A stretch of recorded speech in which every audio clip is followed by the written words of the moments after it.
Hello everyone, welcome to study netic. मैं हूं पूजा मेहता और यहाँ पर पढ़ रहे हैं हम क्लास 12 के अकाउंट्स के एमसीक्यूज।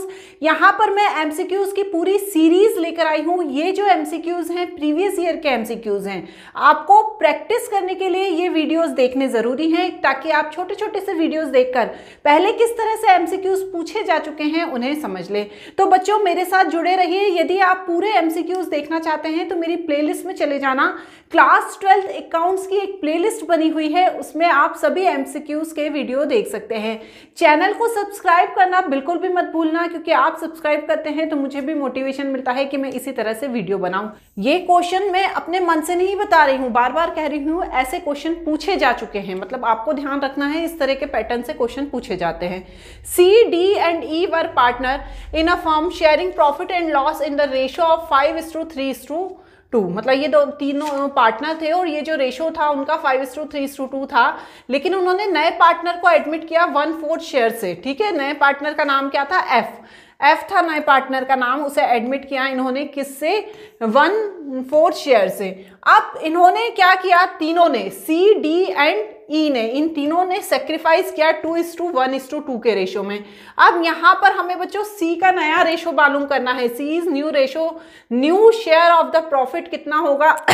तो यहाँ पर देखो सी की बात हो रही है, ओनली सी, ना तो डी की बात हो रही है, ना ई की बात हो रही है, ना एफ की बात हो रही है। एफ का तो उन्होंने बताया है, लेकिन जो क्वेश्चन में पूछा गया है, क्वेश्चन में पूछा गया है कि यदि सी का इन सब प्रोग्राम के बाद कितना नया शेयर होगा। तो देखो बच्चों, ओल्ड रेशो क्या है, ध्यान से देखना। ओल्ड रेशो क्या है?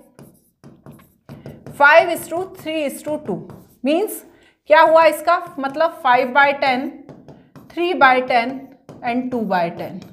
ठीक है, इन्होंने सेक्रीफाइस किस रेशो में किया? Sacrificing ratio 2:1:2 means 2/5, 1/5 and 2/5। अब यहां पर क्या करना है? हमें सी के रेशो के बारे में बताना है।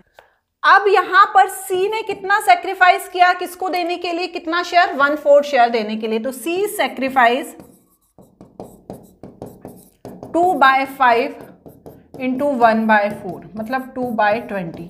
तो यहां पर सी का जो न्यू शेयर हुआ, सी न्यू शेयर, पुराना शेयर कितना था? 5/10। इसमें से हम न्यू शेयर 2/20 जब माइनस करेंगे तो यहां पर क्या कर देती हूं, या तो मैं इसमें डिनोमिनेटर सेम कर देती हूं, 10 डिवाइडेड बाई 20 माइनस 2/20।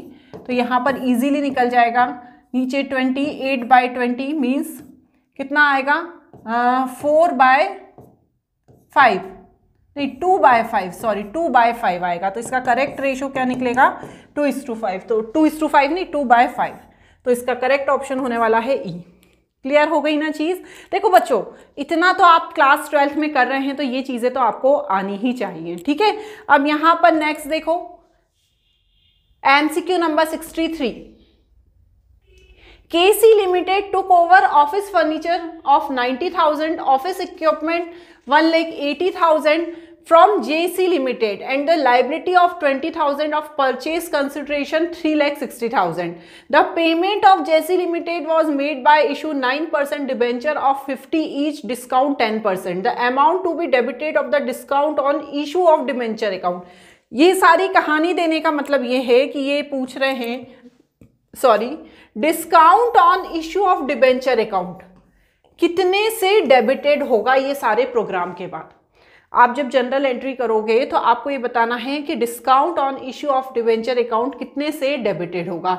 तो देखो बच्चों, यहाँ पर जो टोटल फर्नीचर है, ध्यान देखना, टोटल जो एसेट्स है उसमें से हम लायबिलिटी को माइनस करके हम नेट जो एसेट्स की वैल्यू है वो निकाल देंगे पहले। तो यहाँ पर लिखेंगे हम नेट एसेट्स टोटल है कहते कि ऑफिस फर्नीचर, ऑफिस इक्विपमेंट मिलाकर 90,000 प्लस 1,80,000 एंड माइनस 20,000। तो आप करके देखो यहाँ पर कितना आएगा। जब हम इसे करके देखेंगे 90,000 प्लस 1,80,000 माइनस 20,000, तो यहाँ पर आ जाएगा बच्चों 2,50,000। तो ये तो मेरे पास क्या आ गई? ये मेरे पास आ गई net assets.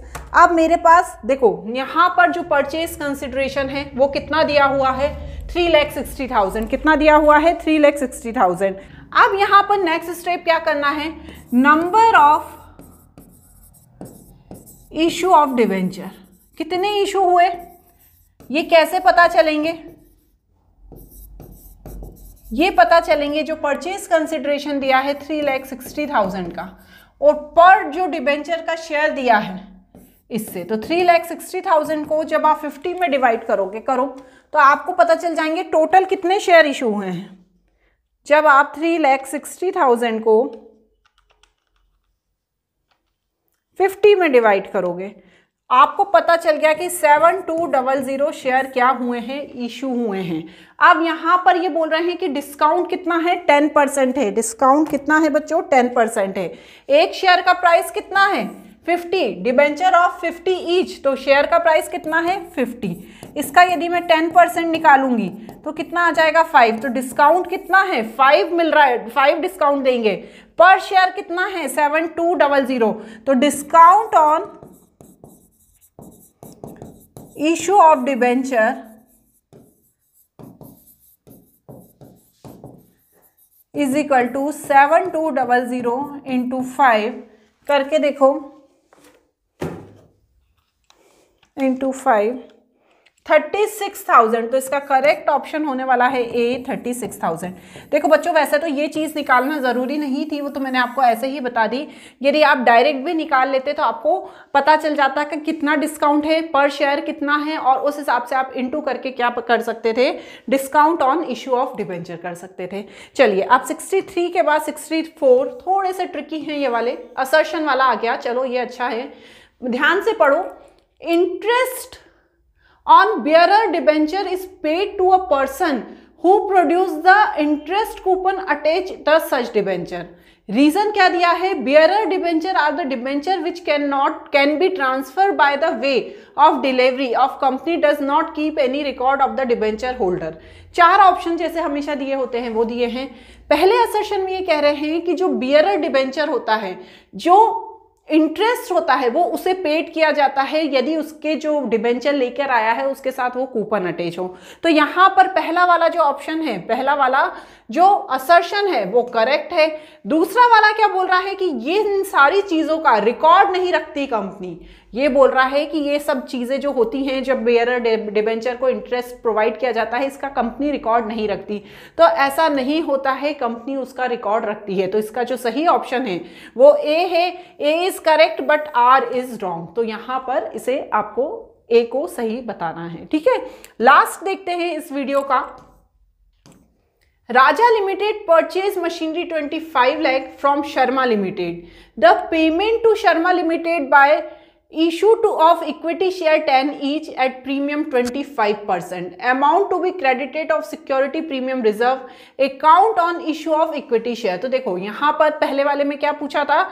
Issue of debenture में आपको क्या करना है, और यहाँ पर पूछा है कि कितना अमाउंट क्रेडिटेड किया जाएगा सिक्योरिटी प्रीमियम रिजर्व अकाउंट में। अब यहाँ पर देखो बच्चों क्या दिया हुआ है? 10 ईच प्रीमियम 25%। तो यहाँ पर टोटल शेयर प्राइस निकालेंगे। 10 का पहले मैं 25% निकाल लूंगी तो 2.5 आ जाएगा। तो 10 प्लस 2.5 मीन्स 12.5 वैल्यू है शेयर की। ठीक है ना, ये समझ में आ गया। अब इसके बाद यहाँ पर शेयर कितने हैं वो मुझे निकालना है। तो पहले जैसे वाले क्वेश्चन में किया था वैसे ही करूंगी। क्या करूंगी? 25 लाख डिवाइडेड बाय 12.5। ठीक है ना, इसे करने से क्या पता चल जाएगा कितने शेयर इशू किए गए थे। ठीक है ना, तो यहां पर ये मैं इस तरीके से कैलकुलेशन करके इशूड शेयर निकाल लूंगी, क्योंकि मुझे इशूड शेयर नहीं पता है। तो आप चलो करो, डिवाइड करो। 25 लाख डिवाइडेड बाय 12.5, तो मुझे पता चल गया कि 2 लाख शेयर इशू किए गए थे।